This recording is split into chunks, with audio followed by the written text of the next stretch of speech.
बिस्मिल्लाहिर्रहमानिर्रहीम। अस्सलाम वालेकुम वरहमतुल्लाहि वबरकातुहू। तमाम तुलबा को डायोड के हवाले से लेक्चर नंबर 5 में खुश आमदीद कहता हूँ। इससे पिछले लेक्चरों में मैंने आप लोगों को ये बताया था कि डायोड होता क्या है, बनता कैसे है, इसका इंटरनली स्ट्रक्चर कैसा होता है और ये कि इसका फंक्शन क्या है, इसका इस्तेमाल और फॉरवर्ड बायस, रिवर्स बायस, और इसके अलावा रेक्टिफायर किसे कहते हैं, half wave rectifier, full wave rectifier, और आखिरी चीज़ जो मैंने पिछले लेक्चर में समझाई थी, ब्रिज रेक्टिफायर। तो ये देखें, ये आपके सामने ब्रिज रेक्टिफायर की एक डायग्राम मौजूद है।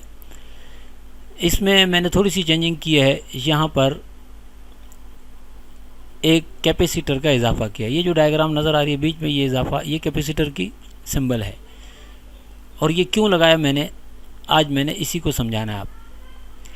तो रेक्टिफायर आप लोगों को याद होगा, ऐसे आले को कहते हैं जो एसी को डीसी में, यानी अल्टरनेटिंग करंट को डायरेक्ट करंट में तब्दील करता है। याद रहे कि जो घरों में बिजली इस्तेमाल करते हैं, ये अल्टरनेटिंग करंट यानी एसी होती है, और जो बैटरी वगैरह के ज़रिए, सेल के ज़रिए में हासिल होती है, वो डायरेक्ट करंट होती है। तो यहाँ ये जो कैपेसिटर है, ये क्या करता है। तो इससे पहले ज़रा सा मैं कैपेसिटर के बारे में बताता चलूँ कि कैपेसिटर कहते किसको हैं।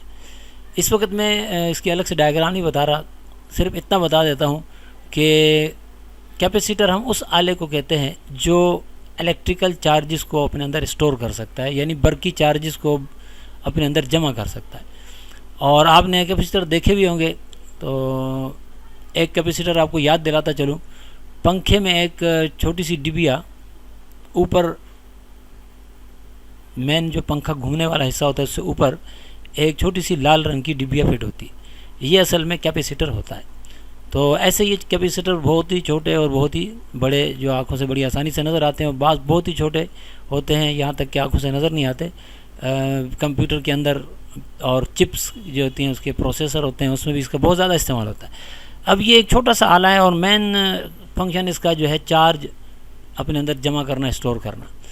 तो लेकिन फिर साइंटिस्ट जो हैं, वो दिमाग है इंसान का, वो इससे बेशुमार काम लेते हैं। तो आइए आज एक काम मैं आपको यहाँ समझाता हूँ कि कैपेसिटर यहाँ क्या काम करता है और यहाँ क्यों लगाया जाता है। तो ज़रा सा हम फिर पिछले लेक्चर की तरफ जाएंगे। आपको याद होगा कि मैंने फुल वेव रेक्टिफायर में ये डायग्राम आपको बताई थी। इसमें ये इनपुट एसी है और इनपुट का जो है, यानी सिग्नल इसमें इंटर होता है एसी का मुकम्मल साइकिल, और आउटपुट में ये हासिल होता है। इसमें इनपुट में और आउटपुट में क्या फ़र्क है, दो मेन फ़र्क यहाँ पैदा किए जा सकते हैं, ट्रांसफार्मर के ज़रिए और इन डायोड्स के ज़रिए। ट्रांसफार्मर यहाँ ये काम करता है, मैंने बताया था कि वोल्टेज को कम कर देता है। 220 वोल्ट हो तो ट्रांसफार्मर उसे जैसे उसे बनाया गया उसके मुताबिक कम करके 12 वोल्ट, 20 वोल्ट, 15 वोल्ट तक ले आता है। लेकिन ये इसे डीसी में कन्वर्ट नहीं कर सकता। तो ये दोनों डायोड मिलकर उसे डीसी में कन्वर्ट करते हैं। इसके नतीजे में दोनों जो हाफ साइकिलें एक ही डायरेक्शन में हो जाते हैं, और ये जो लोड है, इसमें करंट एक ही समत में चलती है। लेकिन इस करंट में एसी का इफ़ेक्ट अभी भी मौजूद है। एक इफ़ेक्ट तो ख़त्म हो गया कि एसी अपनी डायरेक्शन बदलती है, यानी हाफ साइकिल में करंट एक तरफ चलती है और दूसरे हाफ साइकिल में दूसरी तरफ चलती है। लेकिन ये जो सिस्टम बन गया, ये लोड रेजिस्टेंस में से करंट एक ही समत में चलाती है, यानी डीसी की एक प्रॉपर्टी इसमें हासिल हो गई कि एक ही समत में करंट चल रही है। लेकिन डीसी की एक और प्रॉपर्टी होती है कि डीसी स्टीडी होती है, यानी स्मूथ होती है, हमवार होती है। उसमें करंट ऑटोमेटिकली कम या ज़्यादा उसकी वैल्यू नहीं होती। ये जो करंट हमें यहाँ मिल रही है, ये वक्त के साथ साथ ज़ीरो से हाई, हाई से ज़ीरो, फिर ज़ीरो से हाई, हाई से ज़ीरो होती रहती है, यानी इसकी वैल्यू अप डाउन होती रहती है, अगरचे डायरेक्शन नहीं बदलती। ये गोया एसी का एक इफ़ेक्ट अब भी इसमें मौजूद है। अब अगर इस आले में से एक करंट गुजरती है तो ये मुसलसल कम ज़्यादा होती रहती है। तो कुछ आलात तो ऐसे होते हैं जिन पर इसका कोई ख़ास असर नहीं भी पड़ता, लेकिन बहुत से आलात ऐसे होते हैं जो इस कमी बेशी से मुतासिर होते हैं। मिसाल के तौर पर अगर यहाँ हम स्पीकर लगाएं तो वो अच्छी खासी आवाज़, शोर पैदा करेगा बग़ैर यानी किसी वजह के। कहीं माइक से कोई आवाज़ ना भी आ रही हो तो फिर भी वो एक शोर पैदा करेगा। ये कम ज़्यादा होती हुई करंट उसमें आवाज़ पैदा करेगी और उसकी फ्रीक्वेंसी यानी 1 सेकंड में 100 दफ़ा होगी। यानी ये जो मुकम्मल साइकिल है इसमें करंट ज़ीरो से हाई, हाई से ज़ीरो, ये हाफ साइकिल और फिर ये हाफ साइकिल। तो इस तरह वो यानी 100 हर्ट्ज़ वाली जो है थरथराहट पैदा करेगा और उससे अच्छी खासी आवाज़ सुनाई देगी। अब अगर उस स्पीकर में हम बोलते हैं यानी माइक के सामने बोलते हैं और वो आवाज़ भी हम उसमें शामिल करते हैं अपने बोलने की, तो उस आवाज़ में ये आवाज़ ख़राबी पैदा करेगी। यानी इस ऐसी इफ़ेक्ट जो है स्पीकर में सही आवाज़ पैदा होने में रुकावट डालेंगे। ऐसे और भी आलात होते हैं जो इससे मुतासिर होते हैं। तो फिर ज़रूरत इस बात की पड़ती है कि इस इफ़ेक्ट को कम किया जाए। इसे हमिंग भी कहते हैं और इसे आप रिपल्स भी कह सकते हैं। यानी आवाज़ यानी करंट अब ज़्यादा अप डाउन हो रही हो एक ही अंदाज में ये, तो इससे फिर हम रिपल्स कहते हैं। ये एक रिपल, ये दूसरा रिपल। इस तरह ये स्टीडी हमवार डीसी नहीं है। इसे हमवार करने के लिए कैपेसिटर की ज़रूरत पड़ती है। तो आइए हम समझते हैं कि ये कैपेसिटर कैसे इस मसले को कंट्रोल करता है। तो ये कैपेसिटर कहाँ लगाया जाता है? ठीक देखें, जिन 2 पॉइंट से, ये 2 पॉइंट वो हैं जहाँ से हम आउटपुट हासिल करते हैं, लोड रेजिस्टेंस जहाँ इस्तेमाल की जाती है, ठीक उन्हीं 2 पॉइंट्स पर ये कैपेसिटर लगाया जाता है। गोया पैरेलल हो जाता है इस लोड रेजिस्टेंस के। अब ये किस तरह करंट को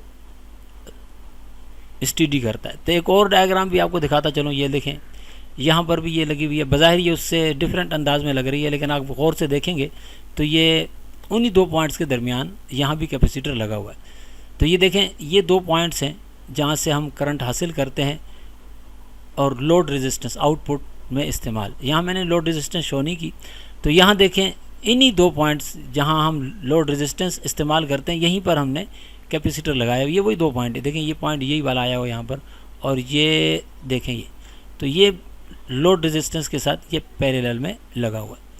तो यहाँ ये किस तरह करंट को स्टडी कर देता है, तो देखें इसको हम समझते हैं। तो चलिए ज़रा सा मैं अगली डायग्राम में ले चलता हूँ आपको, उसी से मिलती जुलती। ये देखें, ये इनपुट यहाँ अप डाउन होता हुआ दिखाया गया और अपनी डायरेक्शन भी बदल रहा है। यहाँ ये जो हिस्सा है इसका ब्रिज रेक्टिफायर, ये ब्रिज रेक्टिफायर इसे डीसी में कन्वर्ट कर रहा है। इस हद तक के इसकी डायरेक्शन एक ही हो गई है। यानी ये जो हाफ साइकिल एक तरफ और हाफ साइकिल दूसरी तरफ है, यहाँ दोनों हाफ साइकिल एक ही डायरेक्शन में हो गई।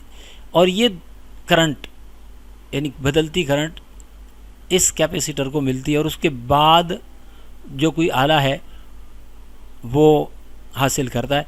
तो यहाँ बीच में ये पहले एक कैपेसिटर आ गया है, इसके बाद यहाँ लोड रेजिस्टेंस हम जो भी डीसी मोटर वगैरह या जैसे स्पीकर वगैरह या कोई भी ऐसी कोई चीज़ है जो हम इसके आगे इस्तेमाल कर रहे होते हैं वो लगा सकते हैं। अब ये उसको किस तरह इसकी इस कैफियत को ख़त्म करेगी अप डाउन होने को। तो जब ये कैपेसिटर लगा दिया जाता है तो करंट में जो उतार चढ़ाव है वो काफ़ी हद तक कम होकर कुछ इस तरह हो जाता है। ये देखिए, यहाँ ये मैंने नीचे डायग्राम ये ग्राफ बनाया है, इसमें और इसमें आप देखें बहुत बड़ा फ़र्क है। ये जो हिस्सा है इसका इस ग्राफ का, ये वो वक्फा है जिसमें कैपेसिटर डिस्चार्ज होता है, और ये वो वक्फा है जिसमें कैपेसिटर चार्ज होता है और फिर डिस्चार्ज होता है, फिर चार्ज होता है, फिर डिस्चार्ज होता है। इसका मतलब ये हुआ कि ये चार्ज होने में देर लगाता है और डिस्चार्ज होने में देर लगाता है और चार्ज जल्दी होता है। ऐसा क्यों होता है वो भी आपको भी समझा देता हूँ। और ये कि ये इतनी हाइट जो है उसकी कमी ज़्यादती, इतनी मामूली सी कमी ज़्यादती में कैसे कन्वर्ट होगी। थोड़ा सा टाइम लगेगा, वीडियो लंबी हो जाएगी, कोशिश करता हूँ जल्द से जल्द ख़त्म कर दूँ। तो आइए ज़रा से इस आखिरी बात को समझते हैं, फिर वीडियो ख़त्म कर देते हैं। तो यहाँ देखें, जिस वक्त ये करंट ज़ीरो से हाई हो रही होती है, ठीक वही लम्हा होता है जब ये कैपेसिटर चार्ज लेना शुरू करता है और ये चार्ज हो जाता है और चार्ज होकर अपने अंदर चार्ज जमा कर लेता है। ये 470 माइक्रोफेरेड का कैपेसिटर है। अब ये ठीक उस वक्त तक जब तक ये वोल्टेज बढ़ रहा होता है, क्या कर रहा है, चार्ज ले रहा है। उसके बाद वोल्टेज डाउन होना यानी करंट डाउन होना शुरू होती है, यानी करंट कम होना शुरू होती है। तो ये जो यहाँ रेजिस्टेंस होगी, load resistance, DC motor, any other DC appliance, तो उसमें भी करंट कम होने लगेगी। लेकिन जिस वक्त ये करंट डाउन हो रही होगी उस वक्त क्या नतीजा निकलता है, ठीक यही वो लम्हा होता है जब कैपेसिटर पर प्रेशर कम होने लगता है तो ये अपनी करंट भी इस आले में शामिल कर देता है और इसकी करंट भी इस आले में शामिल हो जाती है। यानी ये करंट जब कम हो रही होती है ठीक उसी वक्त ये करंट आले में शामिल कर रहा होता है, तो वो जो करंट की कमी है वो ये पूरी कर देता है और यूँ अप डाउन होना गिर जाता है, यानी हमिंग कम हो जाती है और ये जो ऐसी इफ़ेक्ट है वो लो हो जाता है, हल्का हो जाता है।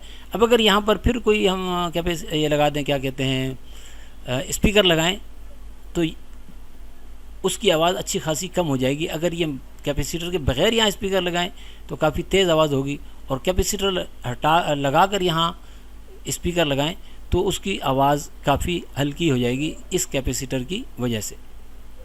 यानी वो इस एसी की इस इफ़ेक्ट को कम ज़्यादा होने को कम कर देता है। तो आपको समझ आ गई होगी, यानी जिस वक्त करंट बढ़ रही होती है ये चार्ज होता है, जिस वक्त करंट कम होने लगती है तो ठीक उसी लम्हे यहाँ से तो करंट कम हो के आ रही होती है लेकिन उसी वक्त ये अपनी करंट इस तरफ जारी कर देता है, क्योंकि प्रेशर गिरता है जैसे ही तो ये यहाँ जैसे रेजिस्टेंस मौजूद होगी तो करंट के लिए रास्ता मौजूद होगा। यानी यहाँ हम मोटर लगा देते हैं या कोई आला लगा देते हैं तो जैसे यहाँ से प्रेशर कम होगा तो इसकी करंट इस आले में से चल पड़ेगी और इस तरह करंट कम होने नहीं पाएगी और एसी का इफ़ेक्ट ये वाला कम हो जाएगा। और अब ये कि ये चार्ज जल्दी से होगा और डिस्चार्ज देर से होगा, आखिर ऐसा क्यों होगा? तो जहन में रखिएगा, जब ये डिस्चार्ज हो रहा होता है तो लोड रेजिस्टेंस के रास्ते से होता है, यानी यहाँ जो मोटर या डीसी आला कोई भी लगा है उसके रास्ते से डिस्चार्ज होगा, तो उसकी अपनी एक रेजिस्टेंस लाजमी होती है। तो रेजिस्टेंस की वजह से देर लगती है इसे डिस्चार्ज होने में, तो डिस्चार्ज होने का वक्त बढ़ जाता है। लेकिन जैसे ही फिर करंट बढ़ने लगती है तो उस वक्त यहाँ से ऑलरेडी करंट बढ़ रही है तो ये चार्ज लेना शुरू कर देता है, स्पीड से चार्ज लेता है। और जब ये चार्ज स्पीड से लेता है तो उसकी वजह से भी एक फ़ायदा ये होता है कि जो आले को करंट मिल रही होती है वो ज़्यादा नहीं बढ़ पाती और ये जल्दी से चार्ज होकर फिर डिस्चार्ज होना शुरू कर देता है और चार्ज होते वक्त भी करंट बढ़ने से रोकता है और डिस्चार्ज होते वक्त करंट कम होने से रोकता है। तो एक ख़ास हद तक करंट चलती रहती है। तो इस तरह ये कैपेसिटर की इस सलाहियत को कि ये चार्ज को जमा करता है, किस तरह साइंटिस्ट अपनी अक्लमंदी का मुजाहरा करते हुए इस मसले के हल के लिए इस्तेमाल करते हैं जो ये पैदा करता है किसी आले के लिए। तो कैपेसिटर का इजाफा क्या तब्दीली आ रहा है कि जो डीसी करंट मिल रही है ये उसको काफ़ी हद तक स्टीडी कर लेता है। अब भी एक मसला बाकी रहता है, वो ये है कि अगर एसी इनपुट में करंट बढ़ जाए, यानी वोल्टेज बढ़ जाए, अचानक वोल्टेज बढ़ जाते हैं तो यहाँ से जो वोल्टेज मिलेगा ये भी बढ़ जाएगा और उसके नतीजे में ये वोल्टेज भी बढ़ जाएगा। यानी ये वोल्टेज को रेगुलेट नहीं कर सकता, एसी को डीसी में कन्वर्ट कर रहा है, यानी एसी की डायरेक्शन को भी कंट्रोल करके एक तरफ कर देता है और उसकी जो अप डाउन होने की कैफियत है, एबिलिटी है, हमिंग है और वेरिएशन है, उस वेरिएशन को भी काफ़ी हद तक कम कर देता है। ये मसला यहाँ तक हल हो जाता है। अब अगर कोई आला आगे इस्तेमाल हो रहा है तो वो आला उस वक्त तक सेफ़ है जब तक इनपुट वोल्टेज अचानक बढ़ नहीं जाता। अगर अचानक इनपुट वोल्टेज बढ़ जाता है तो ये वोल्टेज बढ़कर उसे डैमेज कर सकता है। तो इस मसले के हल के लिए फिर यहाँ पर एक और सर्किट लगाया जाता है जो